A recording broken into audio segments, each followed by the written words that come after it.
You feel the heat before you see the source. It radiates across the execution ground in waves, distorting the autumn air, making the faces in the crowd ripple like reflections on troubled water. Your chest tightens as you press closer, shoulder to shoulder with hundreds of others who cannot look away. The great iron cauldron sits at the center of everything, black as a wound in the earth, steam rising from its depths in ghostly spirals. The oil inside isn't just hot, it's boiling. You can hear it, a sound like whispered rage, persistent and terrible. And then you see them. Two figures bound in chains. Your chest tightens as you press closer, shoulder to shoulder with hundreds of others who cannot look away. The great iron cauldron sits at the center of everything, black as a wound in the earth, steam rising from its depths in ghostly spirals. The oil inside isn't just hot, it's boiling. You can hear it, a sound like whispered rage, persistent and terrible. And then you see them. Two figures bound in chains. A man with broad shoulders and eyes that burn with something fiercer than the fire beneath the cauldron. And beside him, a child. Small. Trembling. Perhaps 7 years old. In moments, both will be lowered into that cauldron.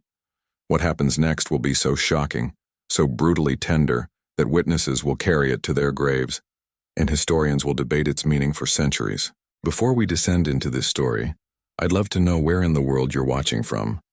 It amazes me that we're here together, separated by oceans and centuries from this moment, yet bound by the same need to understand what humans are capable of when everything is taken from them. Kyoto, Japan, October 8, 1594. The execution ground near Nanzenji Temple has become an amphitheater of horror. The man kneeling in chains is Ishikawa Gomen, and depending on who you ask, he is either the most dangerous criminal in Japan or its most beloved folk hero. The child beside him is his son. His crime? Being born to the wrong father. Toyotomi Hideyoshi, the man who unified Japan after decades of civil war, has ordered this execution not just as punishment, but as theater. A demonstration, a warning carved in agony. But to understand why this moment became legend, why it transformed a thief into an immortal symbol, we must step back before the cauldron, before the chains, to a childhood that ended in blood. The year is 1558 and Japan is tearing itself apart. The Sengoku period, the age of warring states, has turned the country into a chessboard where warlords play for territory with human lives. Into this chaos, a boy is born. They say his original name was Sanada Kuranoshin, son of a samurai family serving the Miyoshi clan in Iga province. He should have grown up to die honorably with a sword in his hand. Instead, he grew up to become something else entirely, something the powerful would fear and the powerless would worship. Picture him at 15, standing in the ruins of what used to be his home. His father's blood has seeped into the wooden floors, dark and still spreading. His mother lies nearby, her final expression frozen in shock. Men from the Ashikaga shogunate came in the night, swift and efficient. His father, Ishikawa Akashi, had been marked for death.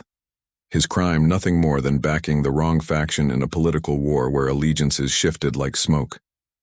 The boy's hands shake as he grips his father's sword, still warm from the killing. But the assassins are gone, melted back into the darkness, leaving only corpses and a rage so complete it feels like drowning. In that moment, Sanada Kuranoshin dies. Something harder is born, something that will not forgive. He becomes a student of Momochi Sandayu, one of the most feared ninja masters of the Iga school. In the mountain strongholds where shadows are weapons and silence is armor, the boy learns the 70 ways to kill a man without sound. He masters the art of infiltration, of becoming invisible, of turning his grief into a blade sharp enough to cut through any defense.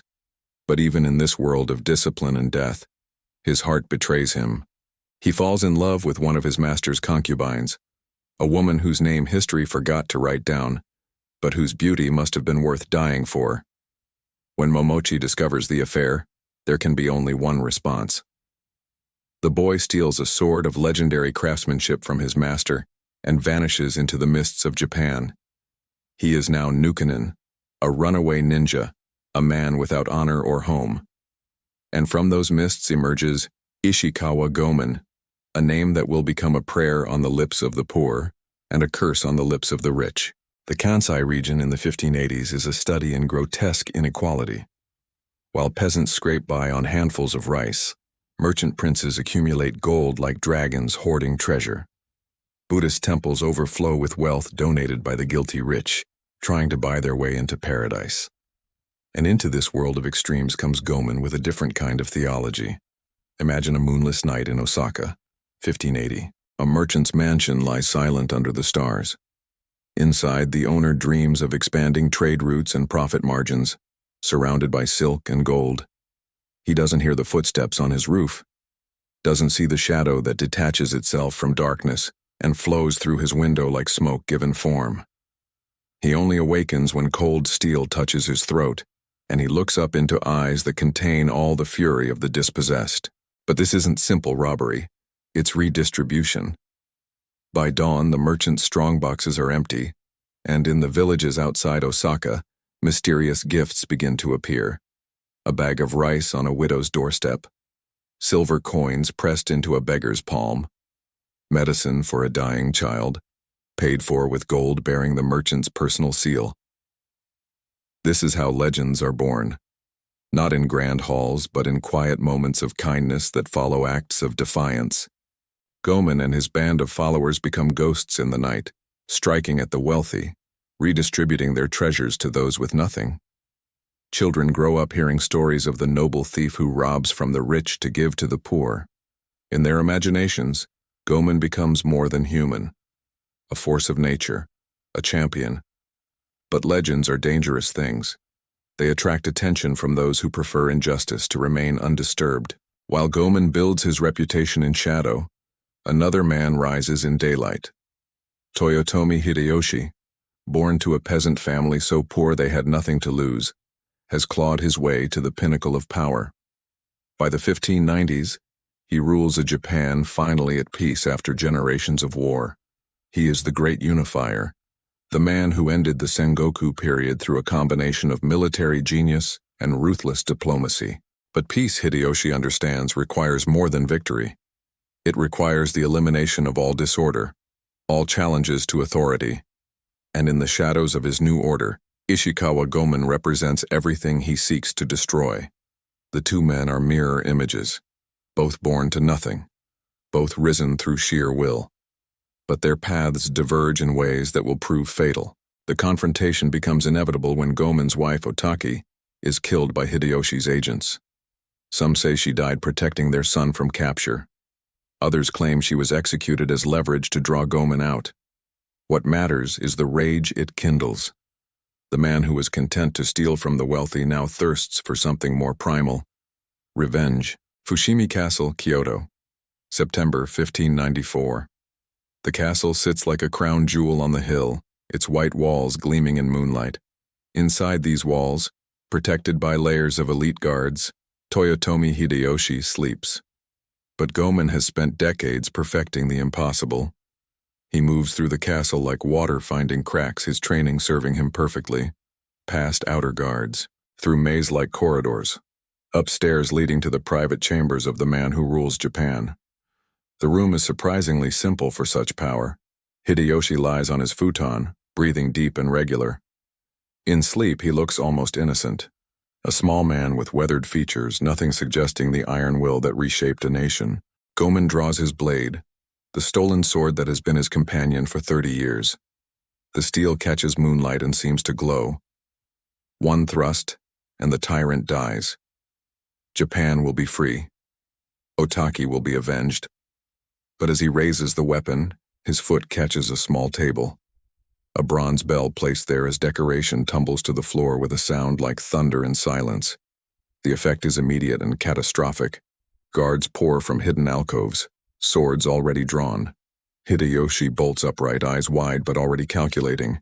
In seconds, Gomen is surrounded, his blade at the throat of a man he can no longer kill. "So," Hideyoshi says, voice remarkably calm for a man who just woke to find an assassin at his bedside. The great Ishikawa Gomen finally shows his face. I wondered when you would come for me. Gomen says nothing.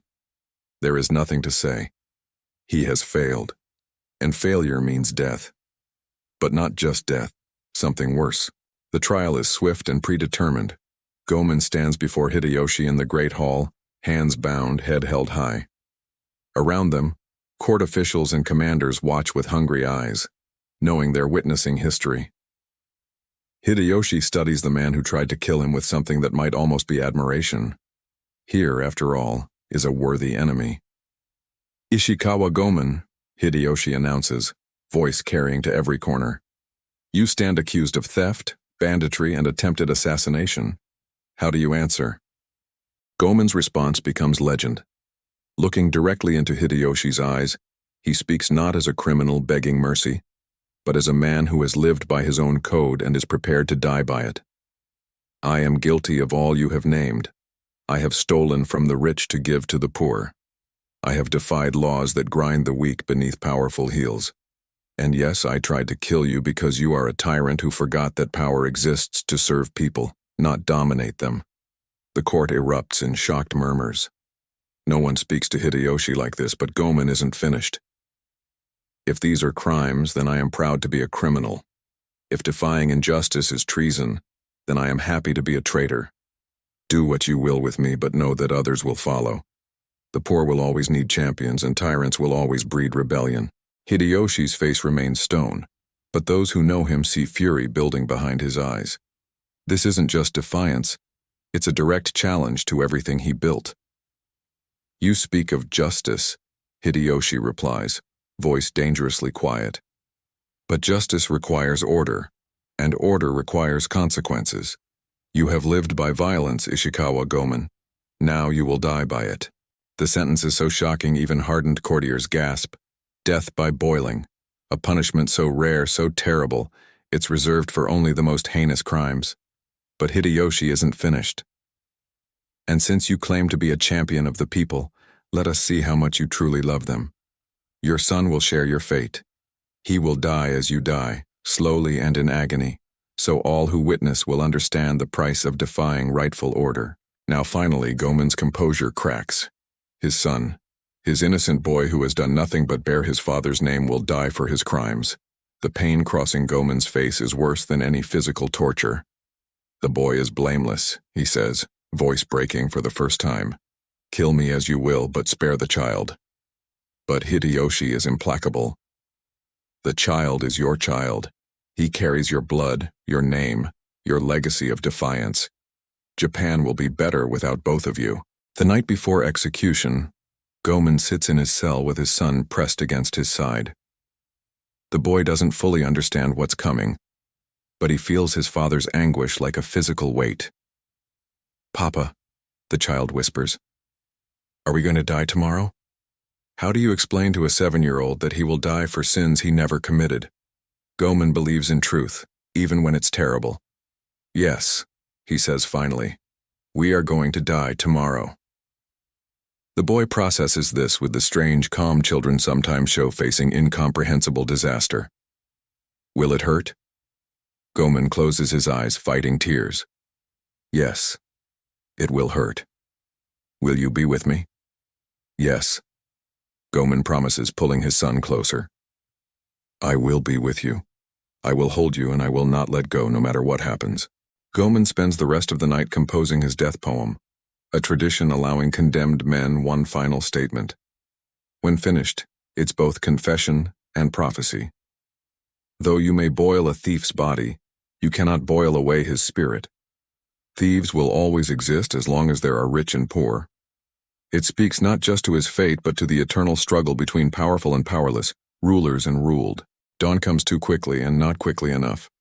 The execution ground is already crowded with spectators, all drawn by terrible fascination. Death by boiling is so rare most have never witnessed it. The great cauldron sits center stage, its black surface gleaming dully in morning sun. Steam rises from its depths. The smell of heated oil fills the air. The fire beneath has burned since before dawn, and the oil inside is now at a temperature that would kill a man in moments. Gomen and his son are brought forward in chains. The boy stays close to his father's side, small hand clutching at Goman's robes. The crowd presses closer, voices a low murmur of anticipation and horror. Hideyoshi himself is present, seated on a raised platform, face impassive as he watches the man who tried to kill him face final moments. The executioner explains the procedure with clinical detachment. The condemned will be lowered feet first, allowing them to experience the full agony of death. There will be no mercy, no quick end to suffering. Goman listens without flinching, but his grip on his son's hand tightens. The boy looks up at him with eyes wide with terror, but also trust. Even now, at the end of everything, he believes his father will protect him. "Remember what I told you?" Goman whispers to his son. "I will not let go." Guards move to separate them, to take the boy to his own chain. But as they reach for the child, Goman does something that will be remembered for centuries. He lifts his son high above his head, holding him as far from the boiling oil as his strength allows. The chains binding him make this nearly impossible, but desperation lends power. His muscles strain, shoulders burn, but he holds the boy aloft. The crowd gasps. This isn't how executions proceed. The condemned are meant to submit, to accept fate with dignity or terror, but not to resist. But Goman isn't just resisting. He's making a statement. "If you must have our deaths," he shouts, voice carrying across silent crowd, "then take mine first. Let the boy die quickly without suffering." The executioner looks to Hideyoshi for guidance, but Hideyoshi's face remains stone. He nods for the execution to proceed. The chain lowers. Goman's feet touch the oil's surface. The effect is immediate and horrific. His body arches in agony as boiling liquid burns through skin, but still he holds his son high above his head. The boy screams. Whether from terror or the heat radiating from below, it's impossible to tell. Lower they go, link by link. The oil reaches Goman's knees, his waist, his chest. Each inch is an eternity of agony, but still his arms remain steady. Still he holds his son above the killing heat. The crowd watches in stunned silence. Some weep openly. Others turn away. But all understand they're witnessing something unprecedented.